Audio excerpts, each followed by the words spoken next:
জয় কৃষ্ণকালী মায়ের জয়, জয় কৃষ্ণকালী মায়ের জয়, জয় কৃষ্ণকালী মায়ের জয়। মা গো, সবাইকে তুমি ভালো রাখো মা, সবাই তোমার সন্তান মা। দেশে বিদেশে প্রবাসে যে ভক্তরা যেইখান থেকে ডাকে সবার ডাকে তুমি সাড়া দাও মা। মা গো, সবাইকে ভালো রাখো। এই দেখো ভক্তরা মাকে পুজো পাঠ হয়ে গেল। এই দেখো বাবারে এত দুয়ারে, এই যে গোপাল সোনা দেখো বসে আছে চুপ করে।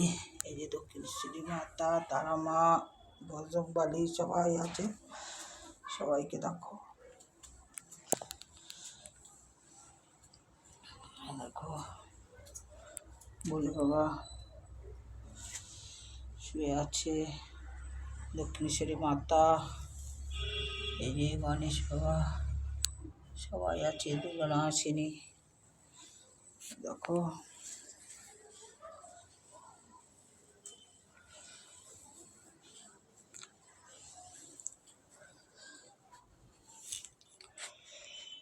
ভক্তরা সবাইকে বলেছি মায়ের ঘর শুরু হবে সামনের সপ্তাহে। এই তো অমাবস্যা চলে যাবে 30 তারিখ, 1 তারিখ বা 2 তারিখেই মায়ের ঘরে হাত দিয়ে দেব। তোমরা সবাই আশীর্বাদ করো মায়ের ঘরটা যেন ঠিকভাবে আমি বানাতে পারি। ছাদ দিয়ে তো আর করতে পারবো না, উপরে টিট দেবো, চারদিকটা এবার প্লাস্টার হবে কি হবে না জানি না। ছেলেকে বলেছি যতই কষ্ট হোক আমাকে মেঝেটা করে দিবি বাবা, নাইলে মেঝে না করলে আমি ঘরটা মুছতে পারি না।